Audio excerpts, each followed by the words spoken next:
Fantastic. So take my poll if you haven't already. I'm curious where everyone stands with the number of clients that we've seen. We're going to talk about that here in a minute. But again, I wanted to welcome you. The run-of show today, we're going to try to make this quick for you, not take up too much of your time this morning. We have two guests from our Virginia State SBDC office that are going to talk to us about two programs that we offer through our state programming, and it's our international trade program as well as our ICAP, which stands for Innovation Commercialization Assistance Program. And those folks are here to talk to us today about that, and I'm really excited. So get your questions ready. We're going to have some Q&A for those. And then I'm going to give you an update on where we stand in many of the projects that you all have heard about and that we're starting to wrap up. So we have an exciting fourth quarter ahead of us, and I just want to share where we're at with that and answer any questions that you have. Okay, I'm going to end this poll, get any last minute guesses in there. All right. Well, let's take a look at this. I know my team on here is like, that 171 looks good. Oh, okay, awesome. Well, how about I show you where we're at? Let's do that. So the number is 1,026. We had two folks that got that right. You guys are all, I mean, these numbers are all over the place. And for many of you joining us, you know that yearly, our goal and the capacity that we have with the resources we have on hand is to serve 500 business owners. 400 of those typically are through one-on-one advising and 100 through training. And so far this year, as of really the first week in September, honestly, I pulled these numbers, we're at 1,026.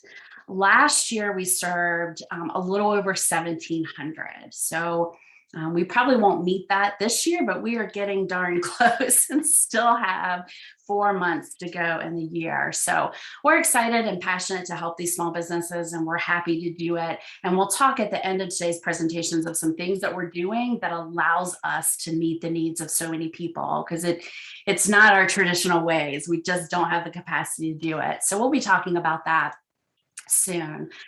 But let's talk about the other economic impact that the small businesses that we serve are having in our region. We've had 16 business starts reported to date. We know that we have more that have started, but these are the ones that formally report. And if this is the first time you've heard an economic update from us, these aren't numbers that us as advisors just plug into a system.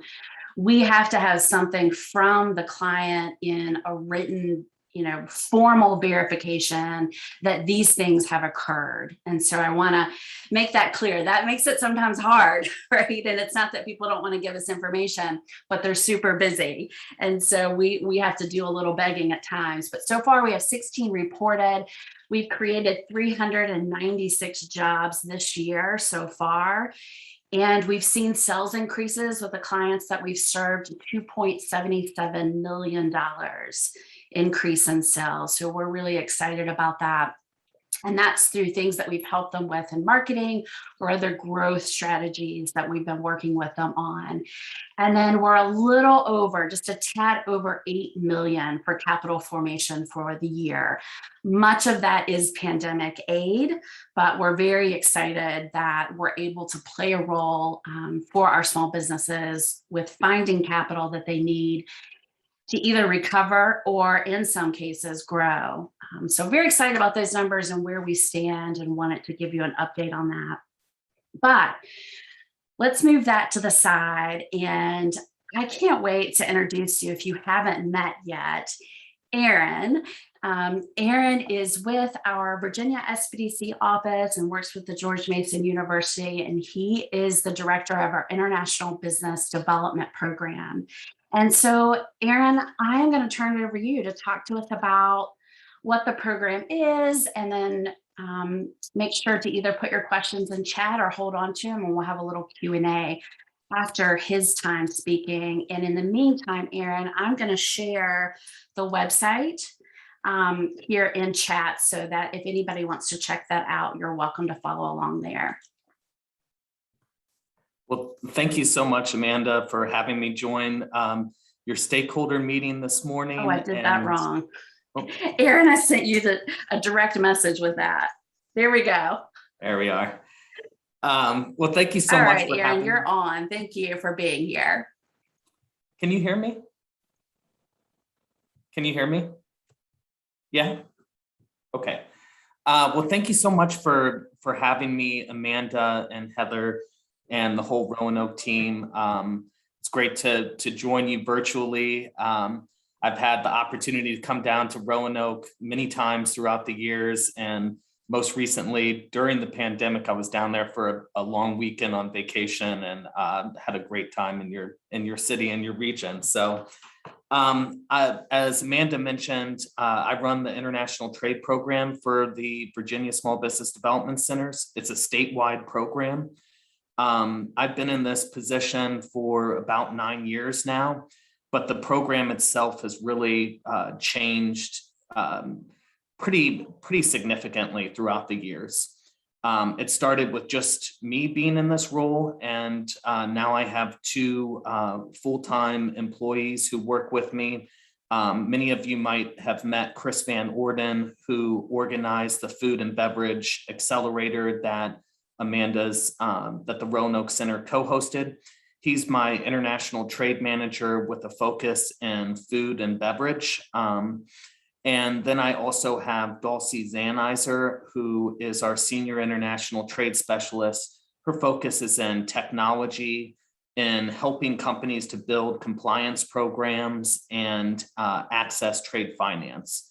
So the 3 of us are kind of the mainstays in the international trade program, but we're also supported by really talented students at George Mason University. So we offer a competitive internship.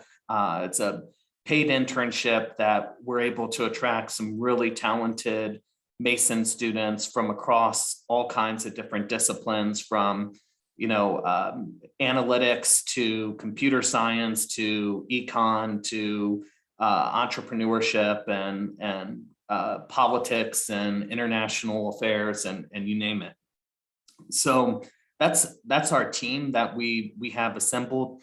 All of our services, just like Amanda Center, all of our services are free. They're no cost to clients. We do charge for one of our signature programs called the Certified Global Business Professional Training. It's a 12-hour intensive trade training program. We've put through most of the Virginia Economic Development Partnership. International Trade Office has gone through our program and then gotten certifications through it. We're an accredited training partner for this curriculum as well. We're actually launching our next class next week. So we'll be putting that on as well. In terms of our partners, I mentioned VEDP. We work really closely with them. Our main kind of way that we collaborate with them is through our research program.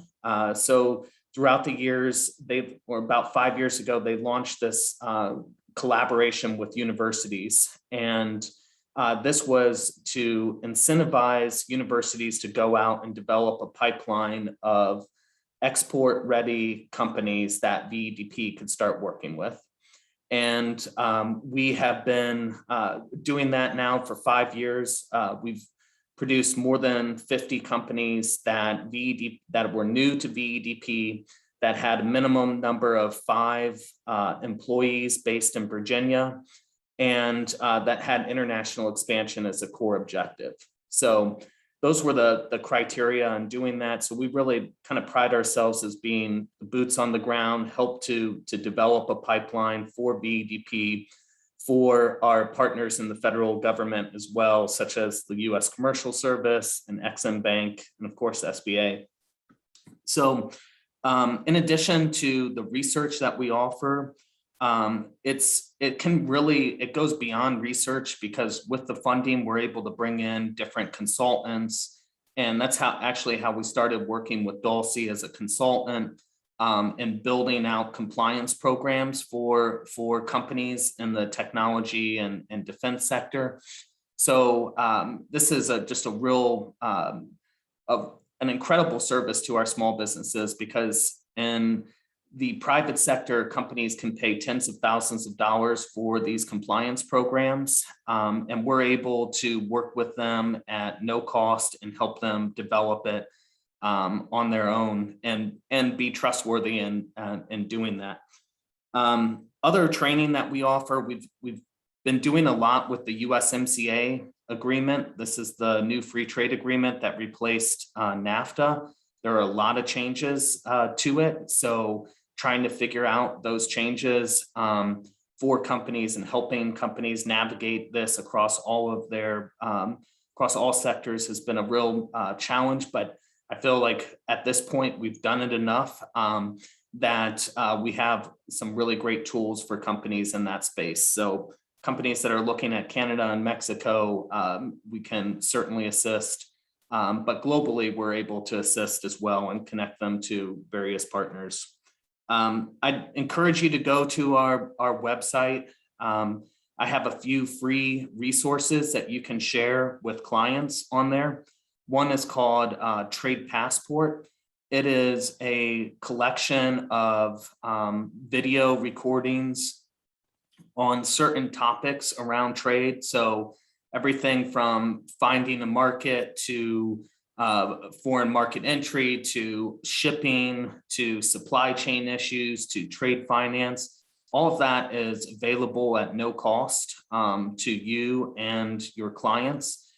They just have to sign up for a free account. You can watch up to 20 of these videos. So it's a great way to just, somebody's interested in international trade and you don't know what kind of resource to give to them, send them over to our website, get them briefed on the topic that they're having an issue on, and we can set up a time to speak as well.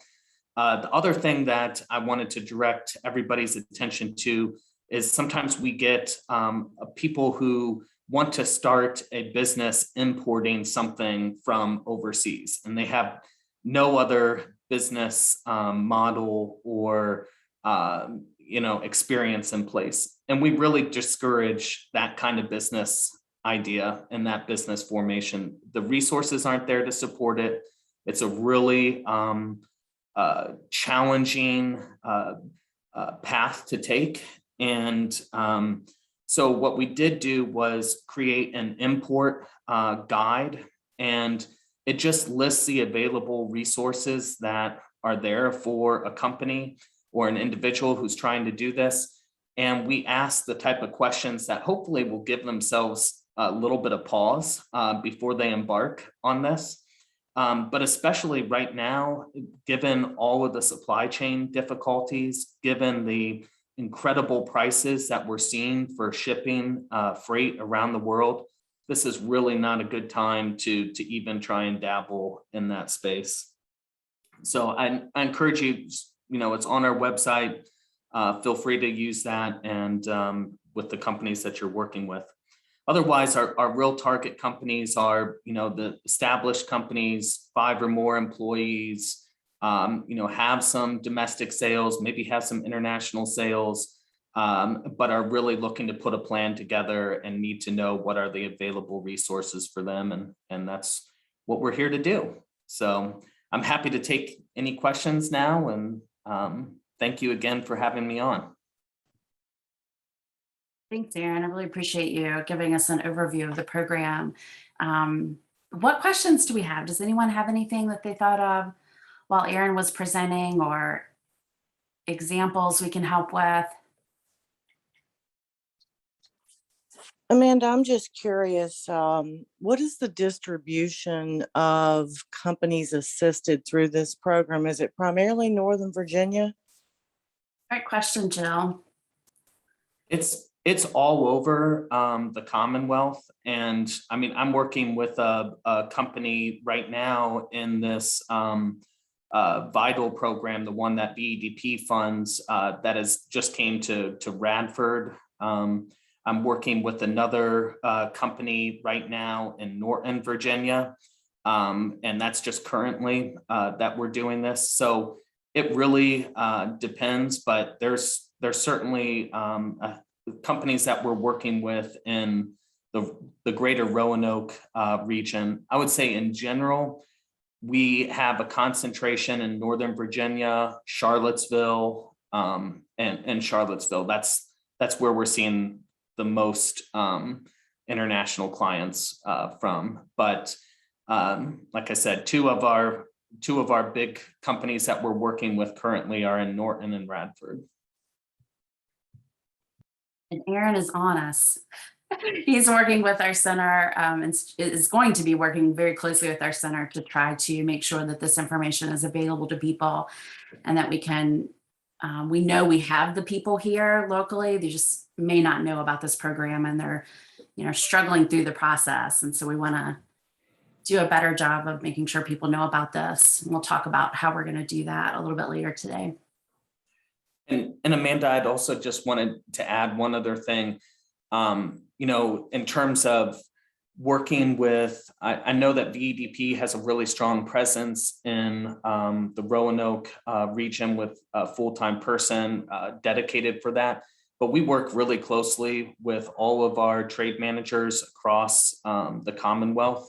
So, and we're also able to do some things that maybe they're not really set up to do. So when a company gets into our research program, if there's something domestic expansion that is of interest to the company as well, we can do that research for them too. As long as they have an international objective, they're also looking at some domestic issues, we can help them to address those as well. So.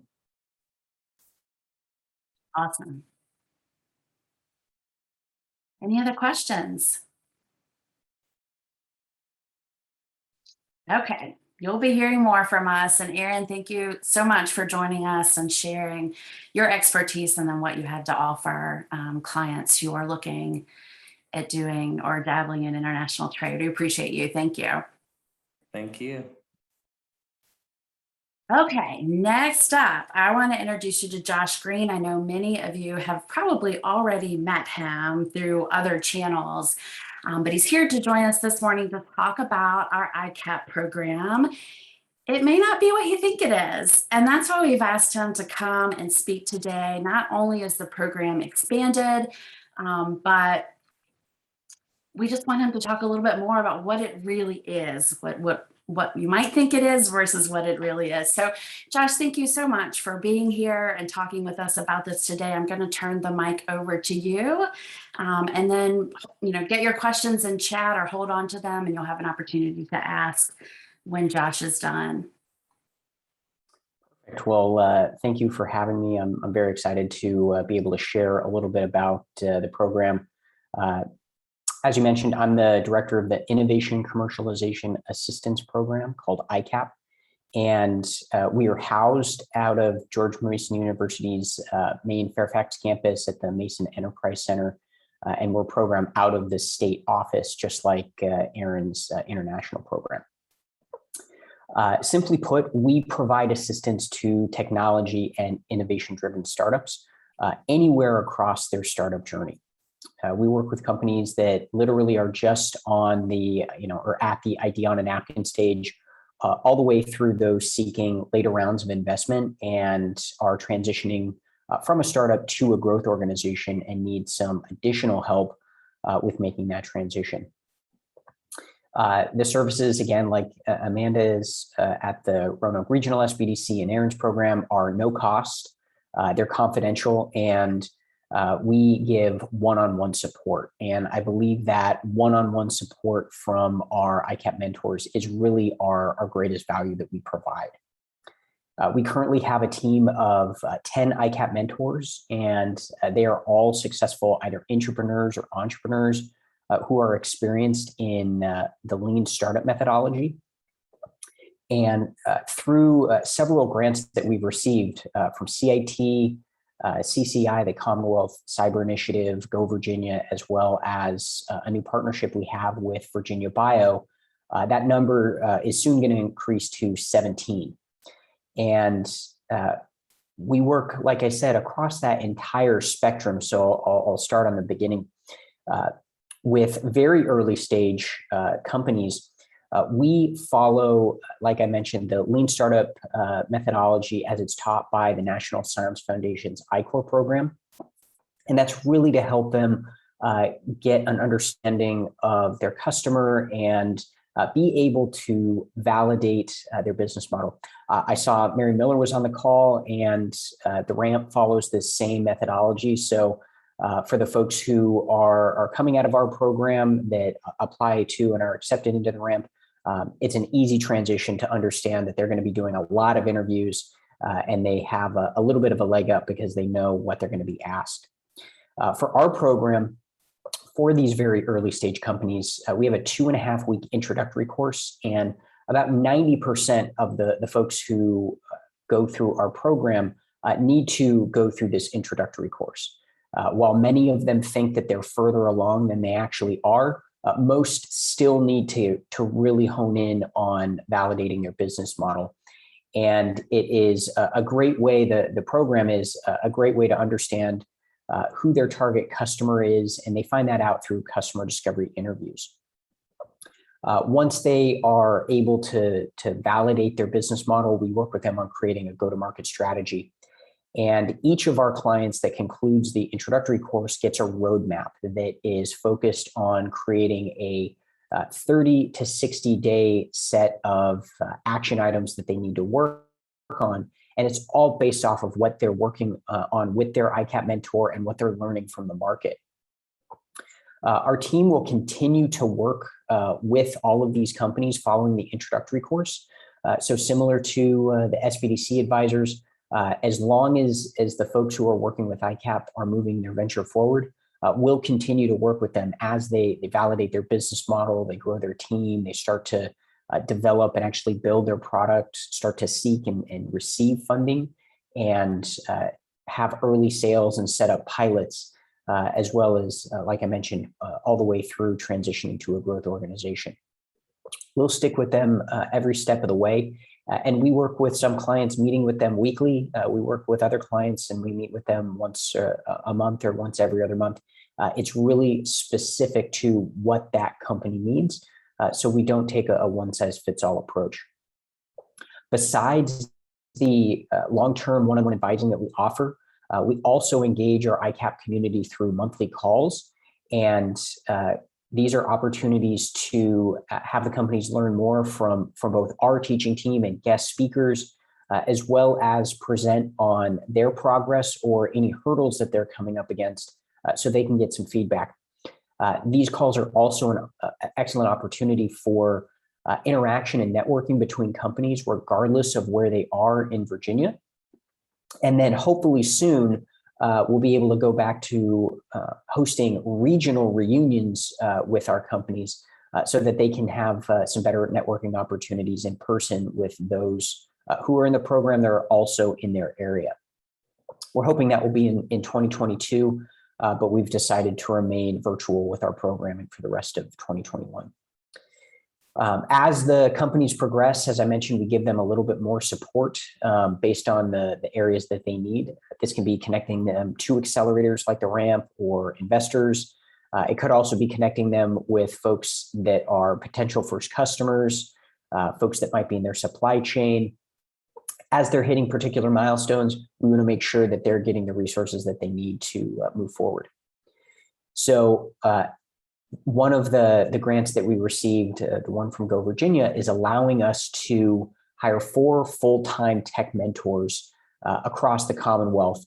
And one of these is going to be in the greater Southwest Western Virginia area. So we would assume that that's somebody not too far from the corridor between Roanoke and Blacksburg.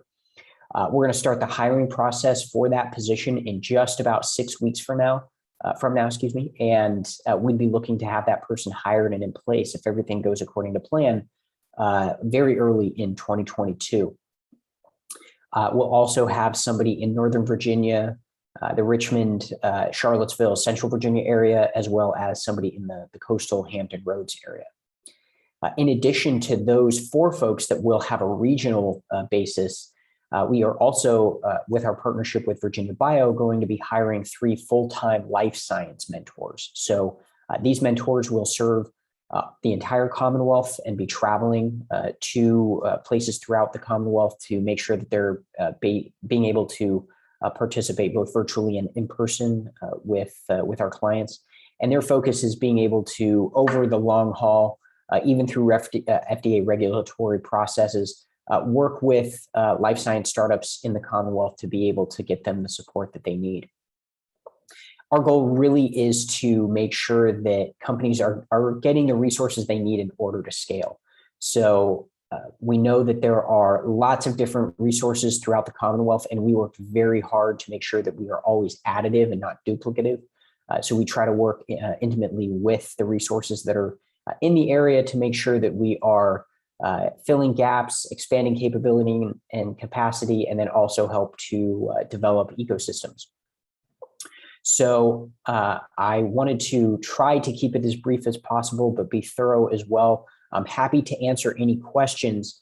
And then anybody is welcome to feel free and reach out to me directly. I'll put my email address in the chat, or I may have Amanda do that if I'm not able to. So happy to have a conversation and also take any questions now. Thanks, Josh. Thanks for reviewing that for us. I love watching the expansion, and of course, clients that we work with as well on other business technical skills are just seeing incredible results from their mentorship with the ICAP program. So thank you. What questions do you all have for Josh?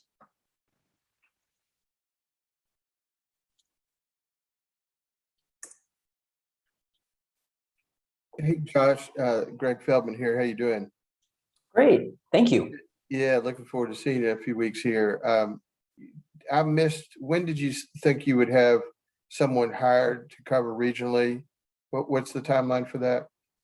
We are going to start the process in about 6 weeks, and our hope is at some point in February, they would be hired and up and running.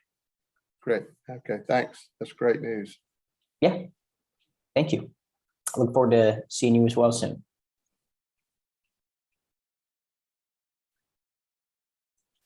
For some on the call to let you know, Josh is going to be making a trip to our area in October, and we have some time set up with regional partners and those who are serving entrepreneurs in our area. So we're excited to have him here and start meeting on the ground and talking about how we can all partner together. Any other questions? Okay, Josh put his email address in chat. Aaron's is in there as well. So feel free to reach out to them. Also feel free to reach out to us. Oftentimes we serve as a first point for clients to get them into these programs or get them to the right resources. So you've got us at your fingertips, and we'd be glad to help with companies who may not already be working with us. Thank you, Josh. Thank you, Aaron, for being here. I really appreciate you guys and your time and our partnership. Thank you. Okay, so we're going to roll into some recovery project team updates. I'm going to try to make this quick, get you guys off here so you can enjoy the rest of your rainy day today. But as you know, we've hired a recovery project team with assistance of the CARES Act to help us really dig into some of the projects that we've been wanting to do for a long time, but also that have surfaced through the needs of our small businesses during the pandemic. And so you all met them last time, and we're so glad they're here again with us today. And we're also a little sad to be presenting this because they are leaving us at the end of this month. And that makes me really sad. The talent is incredible. And I just wish we had the capacity to keep them all on board with us. But I want to share the work that they've been doing and what you all are going to see in the coming months from their talented work. And one is our on-demand courses. We've been talking about this forever, but the work that goes into building a platform and the content needed is incredibly time-consuming. And so this team has taken it to task, and we have 2 on-demand courses ready to go live very soon, as well as some other smaller ones being populated here. We use a platform called Teachable to offer these, but an on-demand course is not simply just a recording. We can do those all day, every day. It really is coursework that people will go through at their own pace, and it includes workbooks and course content and links to resources and short video segments that people can kind of, pick their way through and use the things that are most relevant for them and go through it in a sequential manner. And so 2 of our big ones that they've been working so hard on is buying a business and selling a business. Those are 2 things we meet with people quite a bit about, and these courses will help give those folks just kind of a highlight of what it means to do both of those and the steps they need to be thinking about as they work with us and as they go out and do that on their own. We're so excited about this and to continue to build on it. Not only has this team built those courses, but they've gone back and recorded standard operating procedures so that we can do them when they leave. And so we're very fortunate to have their talent to be able to do that as well and make this so easy for us to do going forward. And just happy to have that as a resource in our tool belt for our small businesses. The other thing along this line is our downloadable resources. We have some of this now. We probably have 5 or 6 things on our website, but again, these are very time consuming to put together. And this team has not only put the information together out of the millions of pieces of information that we have, they've gone through it all and found the best of the best, but also made them graphically pleasing so that people can use them as workbooks and guides and checklists. And so we're really happy. I don't know, we probably have 25, 30 resources that'll be going live on our website soon. And again, like everything else, they've developed processes and some automations that help us do these into the future so that we can do them very quickly on our own with our small team. So I'm really excited about that opportunity. Our clients love these resources. We share them in training and they love them. And so now they're just going to be able to go get them at their leisure with whatever they might be going through at the time. So we're excited to be able to offer that. And then I know a lot of you are very interested in our specialty programs that we've been working on. There's been tons of them. So I want to give you an update on them. First is our marketing program. And we are finishing up our pilot this week. We've had 17 small businesses go through the pilot, and we're very excited about that.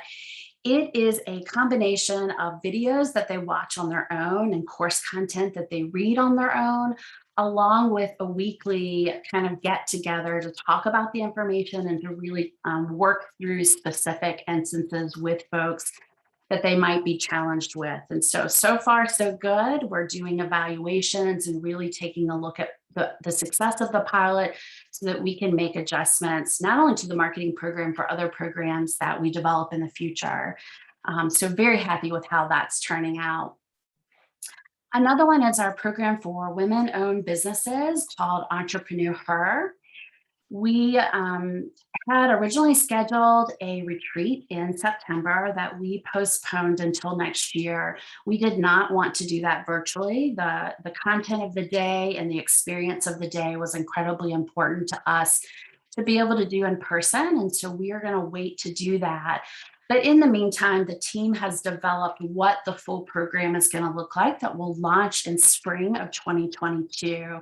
And it'll be a series of workshops and networking opportunities for women business owners to come together and learn and stay engaged with each other so that we end the year with the big retreat and people have made friends and have connections and have a really good time at the retreat that we'll do next year. So very excited about that program.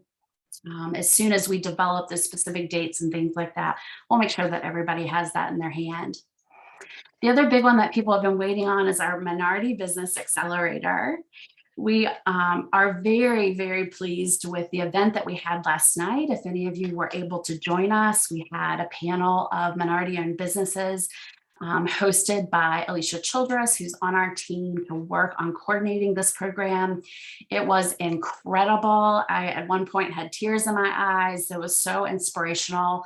And just a great opportunity of learning from our minority business owners. And so we've done almost 6 months of research to figure out what do our minority business owners need in our region? What are they missing? What are we not providing? And how do they want that help? And how do they want those resources? Not just what, but how. And we've really put together kind of the need analysis to do that, and want to partner with an organization called We Are Mortar. Many of you have heard me talk about that because I'm obsessed with them and love their model, and we want to bring it here to our region. And so we're moving conversations forward with them, as well as other similar projects in the region, to pull all of our efforts together. And we are just waiting on some grants to come through and pending community foundational type funding as well. And so we hope to have that secured by spring of next year so that we can start the accelerator and alumni group, and just really happy about that. And we'll continue to share more as that develops. And then lastly, we were charged with developing a finance program, and lots of moving pieces there. Not quite what we originally set out to do, but it's become more exciting. And so we've got some partnerships in play that I'm not able to share with you quite yet, but very soon, that is really going to expand our work, not only in lending, but in financial education for entrepreneurs. And so we're incredibly excited about the things that are gelling and coming together for that without having to have additional funding. And I hope to be able to share more with you by the end of the year on that program. Until then, we have a ton of workshops lined up for next year around financial literacy. So we're excited to at least get the ball rolling on that. Without the formalization of a program until some of those partnerships come to fruition here in the next month or two. Okay. I went to the wrong slide. I apologize. Pause for just a second. I do see one question in our chat box that says, are you talking with the city? Meaning Roanoke, about the Minority Accelerator and possible use of the city's ARPA funds. Yes, Greg, we have been talking about this for over a year, actually, with the city manager and the economic development group. I know Aisha's on the call today, and some of the coordinating pieces to the project that they've defined as one of their Recovery Act projects. And so we continue to have those conversations and find how do we use each other's resources so that we have one really solid program. So yes, that's again another part that's just lots of moving pieces. And so we're excited to see that come together and how we can play that role. Thank you, Greg, for asking. Any other questions about those projects?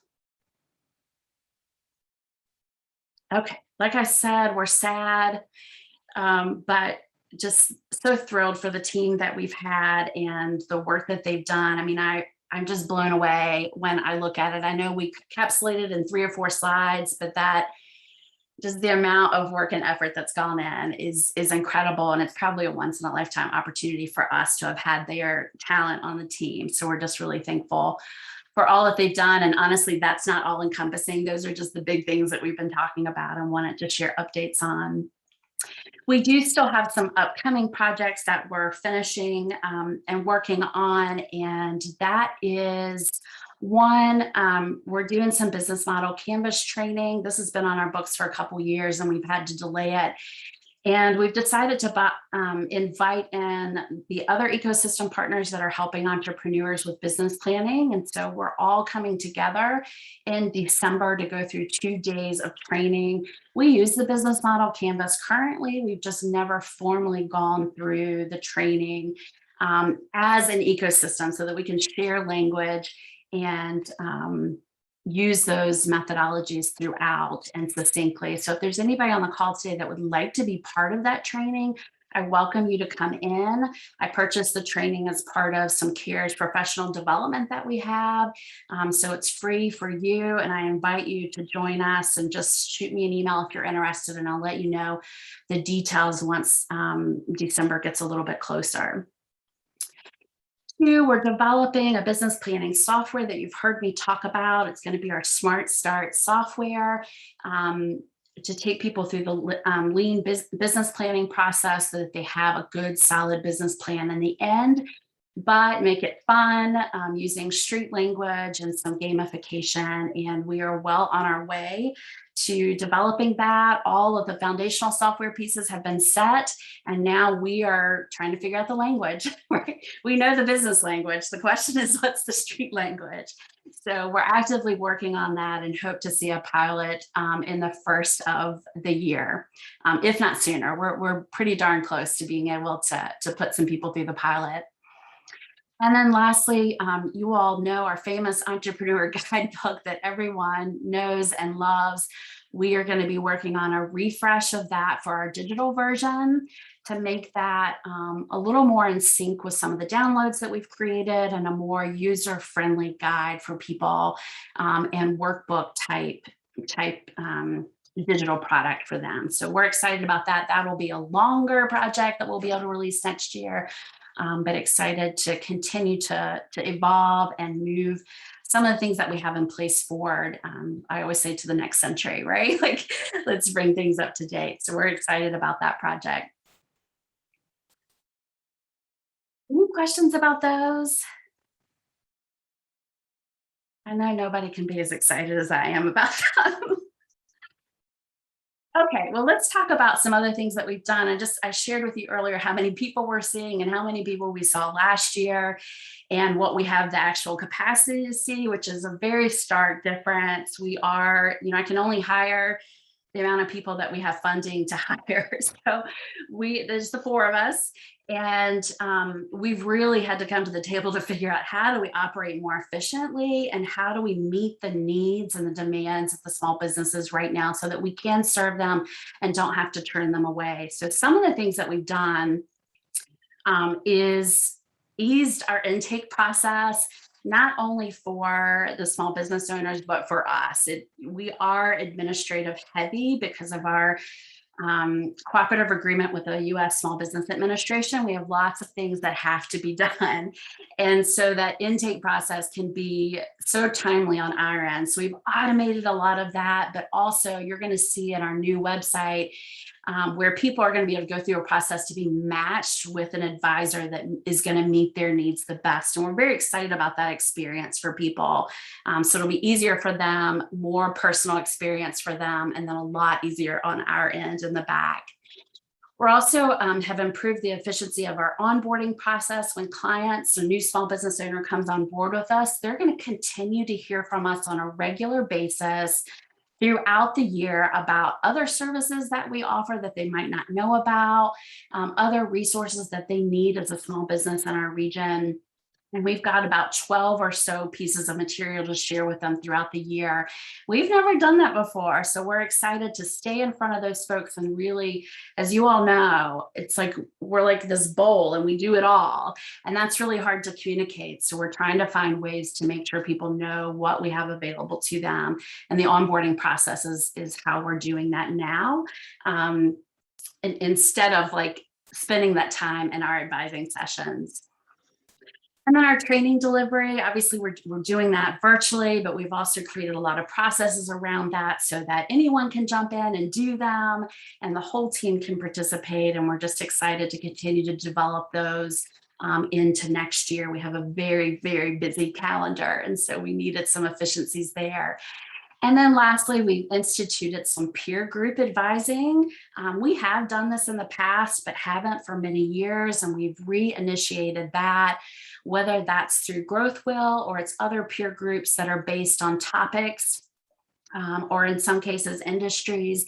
And we'll be doing more of those towards the end of the year and going into next year. And that allows us to advise more than one person at a time when they have similar interests or challenges. And so very excited about that process. All of the advisors love working with groups. And so it's just a great way to use our talent and skills to the betterment of the small businesses and save them time as well. All right, up next, we have lots of things up next, but I just want to call your attention to a couple things to be on the watch. Most of you are on our list that we send out monthly. Heather sends it out to say, here's all of our events and here's the registration links if you have newsletters or things like that. And if you're not on that list, let us know. We'll get you on that list. But watch out for Cybersecurity Month in October. That's a big topic for the SBDC, and we have expertise right here on our team to help with that. Many of you have met Lisa as part of our recovery project team who works in cybersecurity, and we have a great month lineup of events and topics around that. And so stay tuned. We'll be releasing those very soon. We also have National Veterans Small Business Week coming up in November that will have lots of activities around. And then our favorite holiday of the year, which is Shop Small, the Saturday after Thanksgiving. So stay tuned for that. And then many of you, while this is not our event, we are very active and involved in the Roanoke Regional Chamber of Commerce Small Business Awards that are happening in October. And I forgot to look this morning. That might already be sold out, but if it's not, get a ticket. It's the best show of the year. This year, it's going to be a celebration of small business resiliency and some of the businesses that have pivoted and done some really cool things. So it's going to be an exciting night. And I believe, Heather, we're going to give out our Veteran of the Year award. Is that right? Yes. Okay. That's fantastic. So be there for that. It's going to be fantastic. And we're really looking forward to it. And then the last thing, because I have to, before you go, I talked about capacity. Y'all, we need more of it. We need more of it. And we also need to create some efficiencies around our fundraising process. So we've created a local cash match campaign, and this is for our corporate and small business sponsors, okay? And it's really just a way, we have a lot of those sponsors now. We need to engage a lot more of them. And it's a way to bring people to the table to sponsor and collaborate and help us put on our programs and workshops next year. So in the past, if a corporate sponsor wanted to come in and provide services for small businesses, they would just give us a cash match each year and we say thank you and we put their logo on the website and that's really it. And now what we've done, thanks to the entire team for working on this, we've said this is our 2022 calendar. If there is a program or workshop that aligns with a corporate mission or something that you want to support, or even a pay it forward where you could provide support for 10 small business owners, for example, we've put together a campaign and a sponsor guide for people to get very specifically involved with us. So we're incredibly excited about it.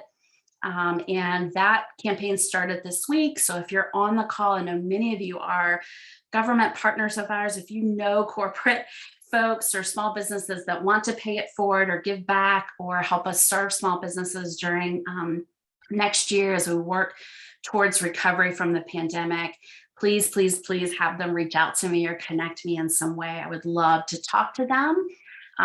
You all are friends, so I can tell you this, our budgeting process and our fundraising process has been moved up a good 3 months this year. So I have to have this secured and ready to act on next year by mid-October. So I could use your help, and I really appreciate anybody that you could connect me to that would want to help our small businesses in the region. All right, you know I'm going to have to leave you with our links on social. I hope that you'll follow along there. We have had an incredible talent on our team, Joey, who has been helping us with our social media and our outreach. And we are so sad to see her go at the end of this month, but we promise, although we can't keep it up like she has, we will be posting daily and regularly to make sure that you have the information that you need and the people that you serve need on those social media channels. It's actually where we communicate everything first. So you'll want to be there and follow along. And if you're on Instagram, follow us there. We have a lot of fun on Instagram. So make sure that you've got us in your follow list. So thank you so much for joining us this morning and taking the time. I know that it's valuable. Are there any questions that I can answer before we head off this morning?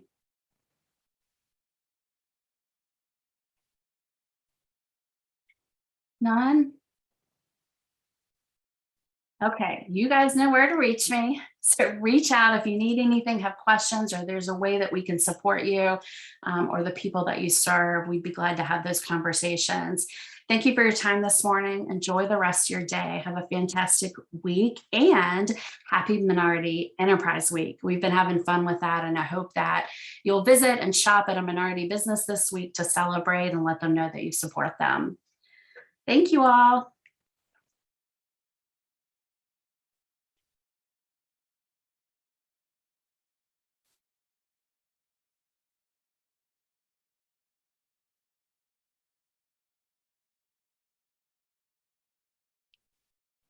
I want to play music as everybody leaves, but I shut down my tab. Oh, no.